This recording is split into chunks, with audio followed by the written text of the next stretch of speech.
لو انت ام وخايفه تجيبي لابنك او بنتك موبايل ومش عارفه تجيبيه امتى، وكل ما تسالي حد تلاقي اجابات مختلفه، وفعلا بجد الموضوع قلقك، يبقى الفيديو بتاع النهارده ده ليه. امهات كتيره جدا بتسال وبتسالني كمان ايه السن الامن ان احنا نجيب لهم موبايلات وما نبقاش قلقانين عليهم منه. انا هقول لك على حاجه، هو السؤال غلط، هو مش ايه السن المفروض اجيب لابني فيه موبايل، لا هل ابني جاهز ولا لا ان هو يعتمد على نفسه عشان اقدر ان انا اجيب له موبايل. انا انجي سعيد، ام مهندسه، بساعدك تفهمي الشاشات اكتر وتبقي واعيه اكتر عن التكنولوجيا واستخداماتها. انا فضلت مأجله قرار ان انا اجيب له الموبايل دوت شهور، بس حاسه على طول ان احنا متاخرين عن كل الناس اللي حوالينا، قرايبنا وجيراننا كل الناس معاهم موبايلات، بس انا مش حاسه ان المفروض اني اعمل كده. بقيت احس بضغط اجتماعي كبير جدا وبضغط كمان منه، ده غير بقى الواتساب اللي بيتبعت عليه كميه واجبات وكميه مراجعات، ومفروض ان انا اراجع ده ليه هو واخواته وهو لسه معهوش موبايل. وبقيت اقول لنفسي انا بقيت حاسه ان انا ام صعبه، انا المفروض ان انا اجيب له موبايل وخلاص، بس فعلا انا مش عارفه اعمل ايه وخايفه عليه جدا.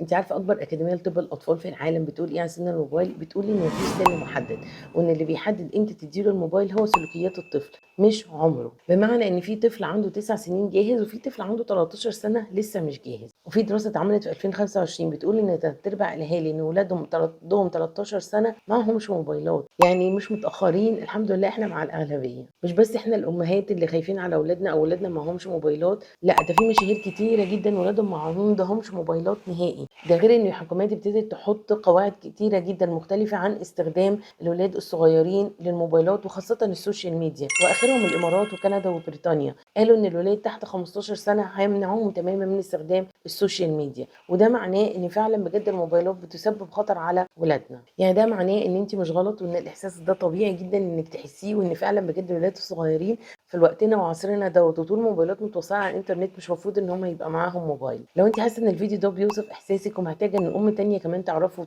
ويوصل لها، اعمل لنا لايك وشير وسبسكرايب في القناه بتاعتنا. اعرف منين بقى ان هل ابني جاهز ولا لا علشان اقدر ان انا اجيب له موبايل؟ ثلاث علامات بتقول ان ولادنا جاهزين ولا لا. العلامه الاولى، هل هو مسؤوليه كامله ولا لا؟ هل بيضيع حاجته ولا بياخد باله منها؟ هل ينفع يبقى معاه موبايل ولا مجرد اول ما اجيبه ان هو هيضيعه؟ هل مسؤوليته فاهمه ان الموبايل دوت مجرد جهاز ممكن ان احنا نسيبه في اي وقت، ولا كل حاجه بتتعمل بمعركه؟ يعني بيسيب التلفزيون بمعركه، بيسيب التابلت بمعركه، بيسيب الجيمنج بمعركه. يبقى ده معناه ان هو لسه الحاجات ديت مسيطره عليه وهو مدمنها، وصعب ان انت تجيبي له موبايل تزودي كمان المشاكل والادمان. وطبعا لو في جدول او نظام هو ماشي عليه دوت هيسهل ان هو متعود على النظام. فكره ان هو يجيب موبايل ديت ممكن تبقى ساعتها افضل، لكن هو لو مش متعود على نظام معين يبقى اكيد الموضوع ده مش هينفعه. الخطوه الثانيه، ان الهدف الحقيقي من وجود موبايل هو التواصل معاكي، فانت عشان تتواصلي معاه مش لازم تجيب موبايل. في حاجات كتيره دلوقتي نقدر ان احنا نجيبها للولاد نتواصل معاهم بيها، زي الساعات. في ساعات كمان بيبقى فيه سيم كارد بس مش متوصله حتى بالانترنت، فديت بتبقى كويسه جدا، تقدري انك تكلميه وتقدري كمان تعرفي مكان تحركاته فين،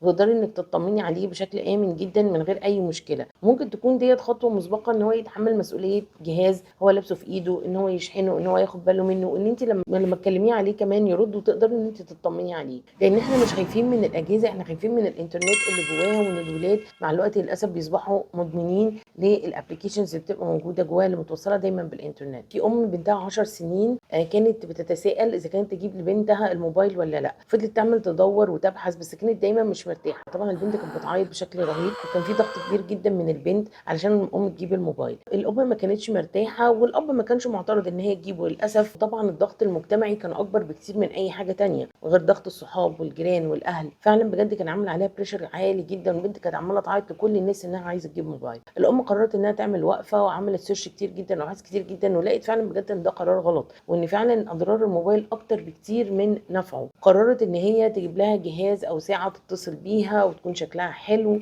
ويبقى في تواصل ما بينهم عشان تاخد بالها عليها. البنت صحيح كانت برضو متضايقه طبعا، ما كانش موضوع عاجبها 100%، بس يعني زي ما يقول كده احسن من ما فيش. الام ديت كانت واعيه بصراحه، عملت خدت القرار ده، لان فعلا بجد ساعات اوقات كتيره جدا بنضر ولادنا حتى لو احنا بنجيب لهم حاجات غاليه. في اوبشن تاني برضو، ان انت ممكن تجيبي لهم التليفون اللي بزراير اللي هو الدم فون دوت، بيبقى فكره كويسه برضو ان هم يعلموهم المسؤوليه وتتواصلي معاهم من غير ما يبقى في موبايل وفي مشاكل وانترنت. ودوت مش حرمان، لا ده بيكون اختيار ذكي، بدل ما نجيب لهم حاجه فعلا بجد تكون نقمه عليهم مش نعمه. الخطوه الثالثه، لو قررتي ان انت تجيبي الموبايل لابنك لازم يبقى فيه اتفاق قبل الموبايل، بمعنى ان حتى دلوقتي لما بيعمل باننج للسوشيال ميديا الاولاد من 15 ل 18 سنه بيبقى الموبايل معاهم ويقدروا ان هم ينزلوا عليه سوشيال ميديا. فانت دلوقتي لو احنا هنجيب موبايل للعمر ده بالذات او لعمر اصغر منه لو مضطرين لاي اسباب، يبقى احنا لازم يبقى فيه اتفاقيه ما بيننا على الموبايل دوت، ونقعد ونتفق فيها على كل بند من بنود الموبايل، بحيث ان لو اي بند ما نفذوش او هي ما نفذتوش تعرف ان الموبايل هيتسحب منها. زي مثلا وجود السوشيال ميديا، ما فيش استخدام مفرط للموبايل. ومن النقط المهمه جدا ما فيش موبايلات ساعه النوم في الاوضه، تفضل الموبايلات بره في الصاله. الباسورد اللي على الموبايل لازم تبقي عارفاها، ما فيش حاجه اسمها باسورد انت مش عارفاها او بابا مش عارفها. ولازم كمان يبقى عارف ان في اللمه وتجمعات الاكل ما فيش استخدام للموبايل. تكتبوا الاتفاق ده سوا وتقعدوا تتكلموا فيه وهو يوافق وانت توافقي، كل بنوده تبقى واضحه تماما علشان ما حدش بعد كده يرجع يزعل. والموضوع احنا مش خناقه قاعدين بنتفق فيها، لا، هو لازم يبقى فاهم وعنده وعي كبير جدا بعيوب السوشيال ميديا. لازم تفهميه وتوريه الارقام والادمان اللي الاولاد التانيين وصلوا له من السوشيال ميديا ومشاكلها والمشاكل اللي اتاثروا بيها، والولاد اللي بقى عندهم كميه اكتئاب رهيبه وكميه امراض نفسيه بسبب وجود السوشيال ميديا في حياتهم وبسبب الاستخدام المفرط للموبايلات. خلي بالك ان كل الحكومات بتقول ان الغلطه كبيره في المنصات والشركات اللي ماسكه السوشيال ميديا والبلاتفورمز ديت هي المشكله، مش الاهالي. الاهالي دورهم برضو ان هم يبقى عندهم وعي ان هم يخلي بالهم على اولادهم، وان هم لازم يكونوا عارفين ولادهم بيعملوا ايه.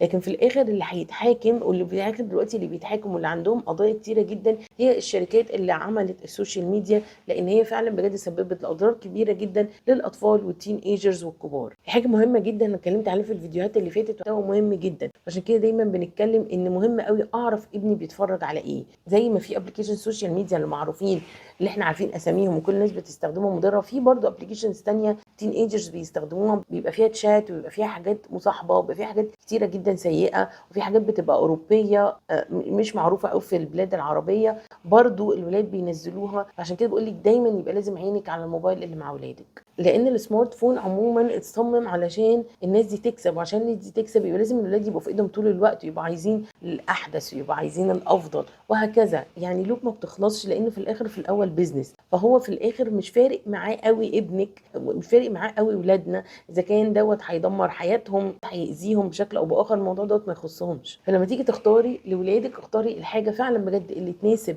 ابنك وتناسب ظروفك وتناسب كمان ظروفك انت تقدري ايه الوقت المتاح ليكي انت ووالده عشان تقدروا ان انتوا تتابعوه وتسيطروا عليه. هل تعملي الموضوع ده لوحدك ولا بابا كمان مشترك؟ لان ساعات بيبقى في ضغط على الامهات انها بتعمل الموضوع ده لوحدها. فمهم قوي الموضوع دوت ان انت تقعدي بالراحه وتختاريه، ما يبقاش في استعجال ان انا اشتريه له وخلاص بسبب الزن او بسبب ان الناس كلها بتعمل كده. لان انا عارفه ان الضغط اللي حواليكي بيبقى عالي جدا من الصحاب والجيران والاهل، فعلا بجد بيبقى مش طبيعي، وخاصه لما يبقى كلهم معاهم واشمعنى هو مش معاه. الموضوع بقى بيبص له بقى نظره انت معكيش فلوس تجيبي له، لا، هو الموضوع مش كده خالص.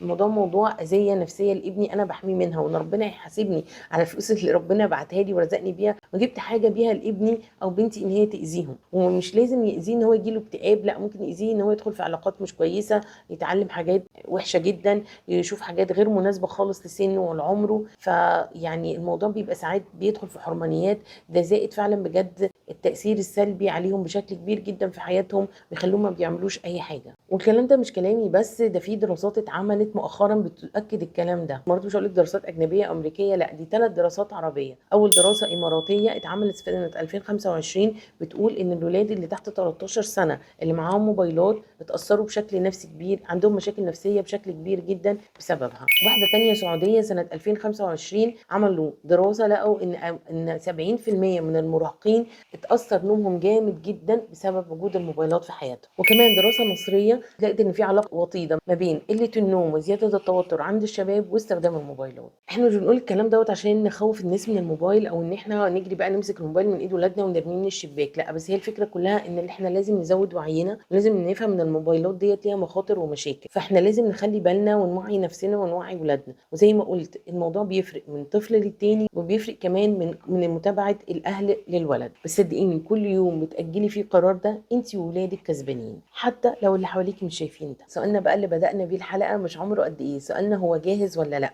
وايه الظروف اللي هيبقى موجود فيها الموبايل بتاعه. انت دلوقتي عرفتي بتتفرجي وهنا وبتسمعيني، ودي شجاعة كبيرة جدًا، لازم كلنا نحط إيدنا في إيد بعض عشان نقدر إن إحنا نحل مشكلة الشاشات اللي بتواجه ولادنا في العصر ده. أنتِ مش لوحدِك، إحنا كلنا هنا سوا مع بعض. ما تنسوش تبعتوا الفيديو لكل أم وأب أكيد محتاجينه، واعملوا لايك وشير وسبسكرايب في القناة بتاعتنا. مستنياكم في حلقة جديدة نتكلم ونتعلم حاجة جديدة.